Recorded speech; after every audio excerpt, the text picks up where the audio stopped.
C'est un projet qui intéresse au plus haut point le Grand Kasaï et particulièrement la population des Kananga. Le barrage hydroélectrique des Katende sur la rivière Lulua, à une centaine de kilomètres des Kananga, devrait améliorer sensiblement la desserte en eau et électricité dans cette partie du pays.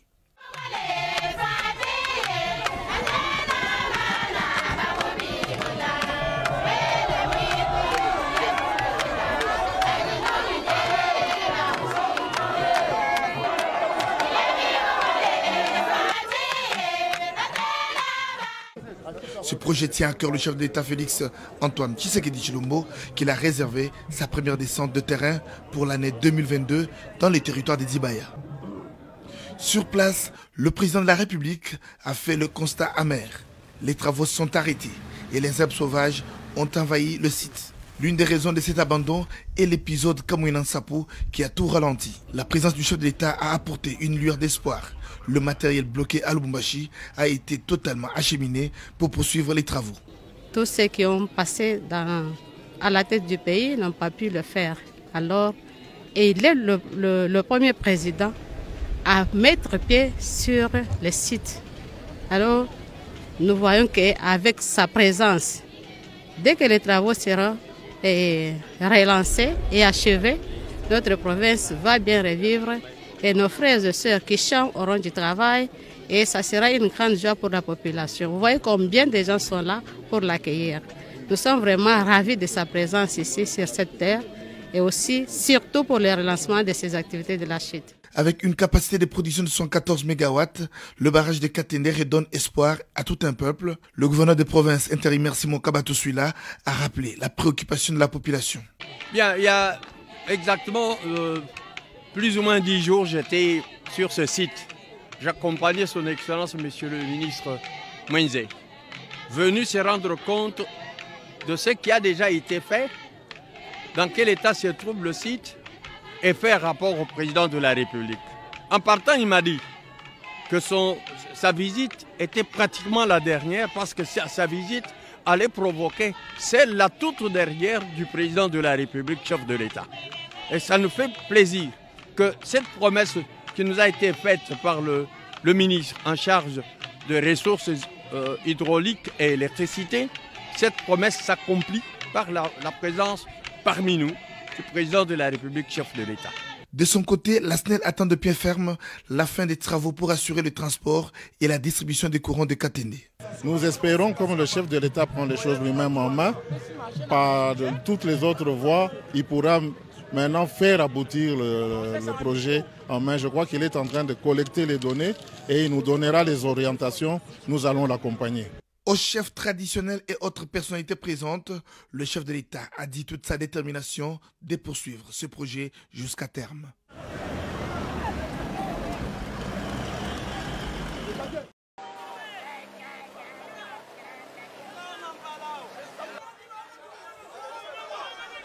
Après un parcours du combattant pour atteindre Cabinda et un meeting dans la soirée, le chef de l'État a reçu le même mardi soir quelques délégations officielles des notables locaux pour recueillir leurs divers doléances et points de vue.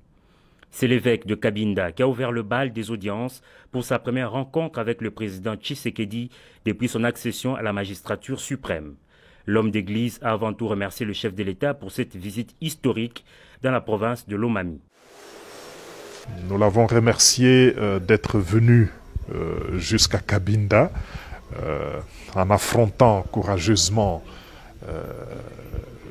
les routes qui sont les nôtres. Il a palpé, on peut dire qu'il a palpé de ses doigts la réalité de notre peuple. Et il est passé par Ngandanjika, il a été plus d'une fois embourbé. On l'attendait ici à 12h30, mais à cause de l'état de la route, parce qu'on n'a pas appris qu'il s'est arrêté quelque part, il est arrivé la nuit déjà tombée. Monseigneur Tamboué a aussi indiqué que la recherche de moyens pour combler les besoins de la population était le principal sujet de cette rencontre. Nous sommes venus traduire auprès du chef de l'État les besoins de notre population. Parmi ces besoins, il y a d'abord un premier besoin qui porte sur le désenclavement de notre province dans son entièreté, de ces villes, de ces cités et de ces villages l'enclavement par un travail très urgent, très nécessaire qu'il faut faire sur la route nationale numéro 2. Avant de clore sa visite à Cabinda, le chef de l'État a également échangé avec les autorités traditionnelles et coutumières, mais aussi avec quelques acteurs politiques locaux au sujet du développement de cette province enclavée. Profitant de son séjour dans le Grand Kasaï, le chef de l'État s'est rendu ce lundi à Miabi, l'un des territoires dont le sous-sol regorge d'importants gisements de diamants, aujourd'hui source de vives tensions entre les communautés locales et l'entreprise chinoise dénommée Sassim. Histoire pour Félix Antoine Tshisekedi Tshilombo d'avoir une idée claire autour de l'extraction de ce précieux minerai dont l'exploitation a également créé un contentieux avec la minière de Bakwanga, MIBA en sigle. C'est sous les ovations d'une population en liesse et difficilement maîtrisable que le président de la République a fait son entrée triomphale de la cité de Miabi jusqu'au groupement de Benachimungu sur le site minière de la Sassim. Une longue séance de travail autour du garant de la nation avec tous les acteurs impliqués dans le contrat entre le gouvernement et l'exploitant chinois ainsi que la MIBA. Après avoir écouté attentivement toutes les parties, le chef de l'État a instruit la mise sur pied d'une commission paritaire composée notamment du gouvernement à travers les ministères des Mines, du portefeuille du Collège Mines et Énergie du cabinet du chef de l'État et de la MIBA. Nous sommes très contents de l'arrivée du chef parmi nous parce que beaucoup de gens ne connaissent pas les réalités de la Sassim. On a toujours qualifié à tort la Sassim d'être une entreprise chinoise. Alors qu'à la Sassim, la partie chinoise a 50% de parts sociales et l'État congolais a 50% de parts sociales. C'est ce que beaucoup de gens ignorent. Nous nous étions réjouis lorsqu'il a demandé à ce qu'au niveau de l'IGF, on vienne enquêter pour établir les responsabilités de chaque partie. Je pense que l'IGF a déjà fait son rapport. Le président n'ignore rien de la situation de la Sassim. Il a toute la situation et il sait quelles décisions prendre pour l'intérêt général de chaque partie. La plupart des travailleurs de la Sassim se plaignent de tout. Des mauvaises conditions de travail au non-respect des heures supplémentaires, en passant par des contrats de travail que réclament les ouvriers avec plus de 3 ans d'exercice comme journaliers. Toutes les recettes sont donc bonnes pour inciter les agents à la révolte. Nous sommes en train de passer un moment tellement difficile dans cette société. Parce que c'est notre société, ça se trouve dans notre pays. Mais nos frères sont tentés de nous maltraiter sérieusement. Parce que si nous suivons, la société n'a pas de convention collective. Quand cette société a commencé, on nous paye 26 jours, le mois de 30 jours, et on nous paye 27 jours, le mois de 31 jours. Mais à un certain moment, on commence à nous payer 22 jours. Le mois de 28 jours, on commence à nous payer 20 jours. Comme le mois de septembre, l'année début de cette année, on nous a payé 20 jours. Ce n'est pas correct. Parce que si nous suivons la loi congolaise, une société, après 6 mois, la société doit être dotée d'une délégation syndicale. Mais cette société a 8 ans sans délégation syndicale. Mais ngai naza pensionné. Toza ba pensionné na équipe totalia o siko le londe mo kona biso sukawa. Lobby to ko kende libela. Mais tozangi ataka do moko. To sengi bakado baboy. Balobi bo pesa ba doléance, to pesa ba doléance ba bengali biso. Yango wana nga na baksiwana. Tozala le côté. Ba baninga ba tikala kusala musala. Ba kusala bien te. Voilà pourquoi le chef de l'État appelle au respect des engagements de la part de la société chinoise, surtout en termes des actions sociales en faveur de la population, allant de l'embauche à l'électrification en passant par la construction des forages d'eau. Le président Félix Antoine Tshisekedi Tshilombo insiste également sur la révision à la hausse des salaires des agents en colère depuis des années. Mais le tout devra se faire dans le respect des termes du contrat gagnant-gagnant entre les parties, mais surtout remettre la MIBA dans ses droits sans pour autant léser l'investisseur chinois qui a demandé aussi à l'État de protéger ses intérêts. Pour sa deuxième apparition en public après son grand retour vendredi sur la terre de ses ancêtres, Le président de la République a choisi une fois de plus la marche à pied pour mieux communier avec cette population de Mbuji-Mayi.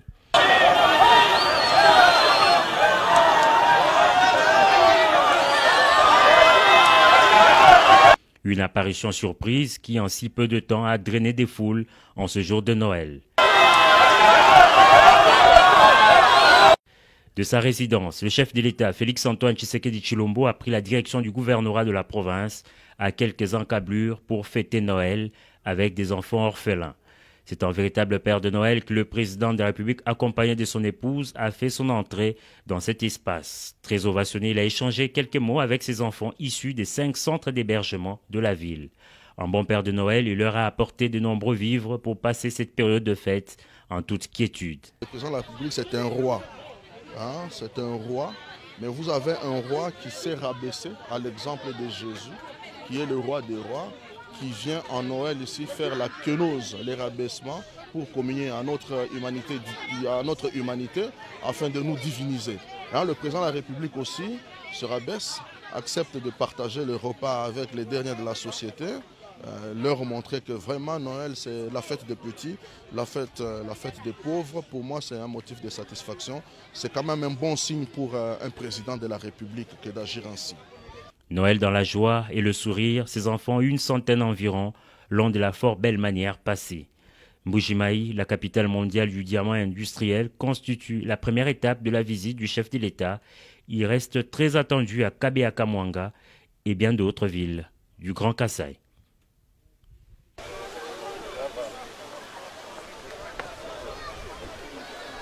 Chilombo abendenge maboko kumasasa Felix Chilombo munyingwi mbamukimomo mukalenga mukwakana wabambuye nidapsa kabanga mwawewa kutulombola twakatabino hachi netuwabila mawecha kulu wewanzami wamululu watu wetu mukalenga ekutushodila Felix Chilombo Felix wabambuye nidapsa kabanga kumbachoka wewawachiyambo natondi bibwenga mukachintonde ulali wabakalenga Fumo kalumbani bakupanse bakulokoto fumo tetu tumwakalila ni makandos bwalu kacha fumo wanga tabukalenga tetu ba étudiant tuni disanga tubamona changement lelu tudingi basanga wakumona mwana tutetu wakamwanga wamundi tutetu mabenesa akaji mabanga kufika tudingi sanga gifika genda ngibenesha jetu haji ujata mubulabenga byose ubikanga bikanguka tulipa mwinjire ni maza wonso abidi ni gisanga lirikadi mwa kwamba to bwanu fumu wetu gachota bugalenga tubanje kumwana to ni mirimo itiro mwana mibanga jense kamuri tunga je turumanye ni gishinturuka nukashidi umwe bantu bako abani babanjire litunga ni bikala bajumwene na hafa netre.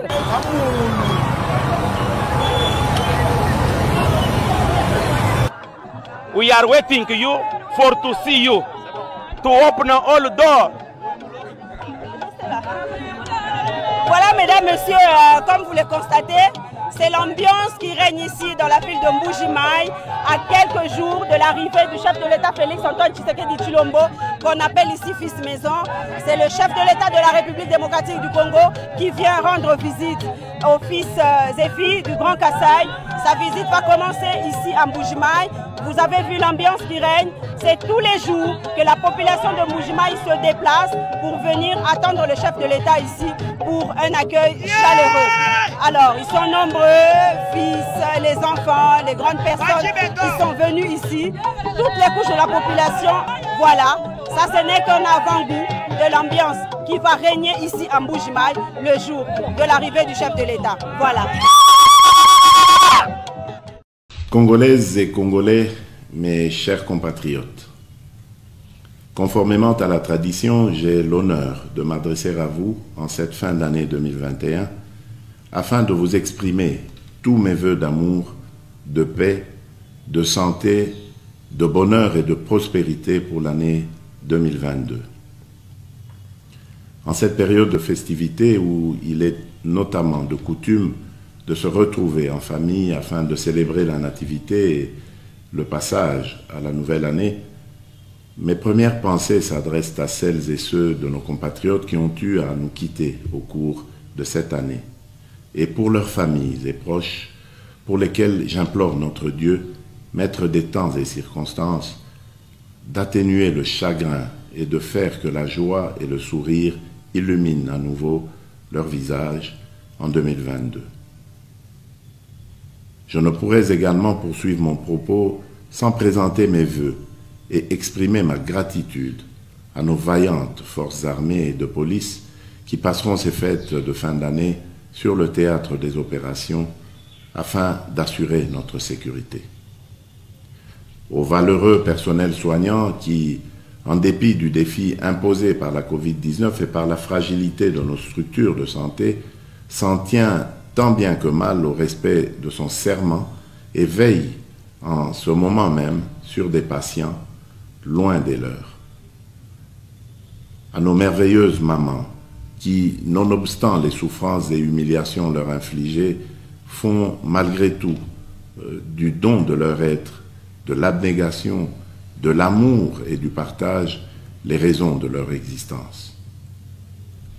À notre jeunesse, socle de notre nation, qui nourrit une foi inébranlable en le changement et le progrès, recevez, vous tous, une nouvelle fois, mes chers compatriotes, mes vibrants hommages et mes vœux les meilleurs pour la nouvelle année 2022. Mes très chers compatriotes, l'année 2021 qui s'achève a drainé son lot d'amertume et d'événements douloureux ou encore la fissuration de notre sentiment d'appartenance nationale. En effet, aucun secteur de la vie nationale en cette année 2021, ni même nos personnes, n'ont été épargnés par les répercussions économiques, sanitaires et sociales générées par la résurgence de la Covid-19 ou encore par l'instabilité persistante rencontrée dans la partie est de notre territoire national. Cependant, l'année 2021 a également été celle de la renaissance sur le plan diplomatique d'une République démocratique du Congo de nouveau ouverte au monde extérieur et qui a porté haut l'étendard de l'Afrique dans tous les forats internationaux. Outre la reprise de partenariats avec des institutions telles que le Fonds monétaire international, cette année 2021 a vu notre pays jouer un rôle prépondérant dans la résolution des conflits sur le continent africain, mais également se porter volontaire comme pays solution à la problématique du réchauffement climatique. L'année 2021 est également cette année où des promesses autrefois lointaines ont fini par se muer en actes formels d'engagement, comme ce fut le cas récemment par la conclusion des accords entre notre pays et la multinationale Dubai Port World pour la construction du port en eau profonde de Banana qui nous sortira de la quasi-situation d'enclavement maritime dans laquelle nous nous trouvons.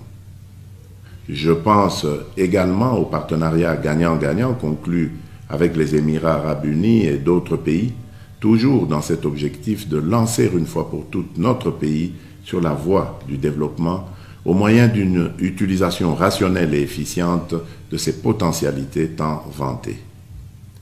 Cette liste n'étant point exhaustive, j'aimerais que 2022 soit une année où les divergences et contradictions nous transcendant ne contribuent plus à la construction de murs entre nous, mais plutôt à celle de ponts où tous ensemble nous contribuerons à l'œuvre salutaire de refondation de ce bel édifice qu'est la République démocratique du Congo, notre beau pays.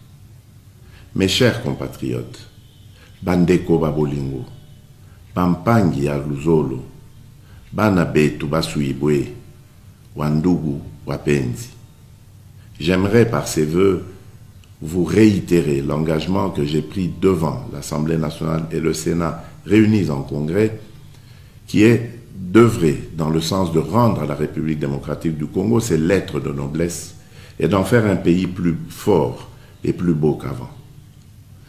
Toutefois, je ne pourrais le faire seul. C'est uniquement par la conjugaison de nos efforts à tous, mes chers compatriotes, que nous y parviendrons et que nous ferons de cette terre richement bénie un réel havre de paix, de prospérité et de progrès social. À cet égard, je nous exhorterai d'abandonner à 2021 son lot de peines et de n'emporter avec nous en 2022 que les souvenirs heureux de résilience et d'abnégation qui l'ont marqué, de même que de pérenniser ce bel élan de foi en le renouveau qui nous rapprochera un peu plus de notre but commun à tous, qui est de relever cette nation longtemps martyre. Mes très chers compatriotes, l'espoir que représente 2022 ne doit pas pour autant nous en faire oublier les défis importants qui nous attendent et pour lesquels j'en appelle à notre vigilance à tous.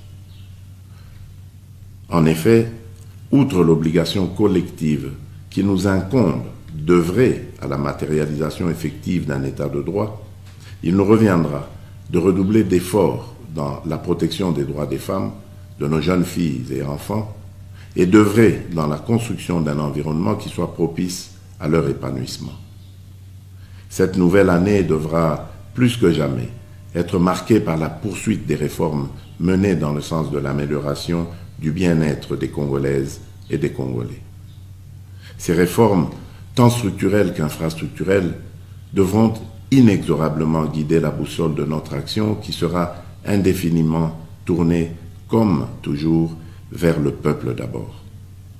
Il s'agit notamment d'augmenter le taux d'instruction et d'alphabétisation de nos enfants, de promouvoir l'autonomisation de nos femmes sur le plan économique, d'optimiser la desserte en eau et électricité dans nos villes et villages, de régénérer et de raffermir notre système de santé, mais également de préserver notre écosystème unique. Mes très chers compatriotes, hier, dans les Nord et Sud Kivu, l'Ituri, le Haut-Katanga, le Lualaba, et aujourd'hui dans les Trois Kasaï, le Sankuru et la Lomami, et demain dans d'autres contrées de la République, je resterai toujours proche de vos préoccupations et tâcherai d'y répondre durablement dans le cadre notamment du programme de développement à la base des 145 territoires. Je dirai enfin à vous, nos chers enfants, et à notre jeunesse, qu'avec l'aide de Dieu, mais surtout notre volonté, 2022 constituera cette année charnière où vos peines et questionnements manifestés trouveront des débuts de solutions pour certains et une concrétisation pour d'autres. Ne perdez ni la foi, ni l'espérance en votre pays, la République démocratique du Congo, car vous êtes l'avenir, celui de ce Congo nouveau, fier et doué de qualité, empli d'amour et avide de progrès. Congolaises et Congolais, bonne et heureuse année 2022. Que Dieu bénisse la République démocratique du Congo. Je vous remercie.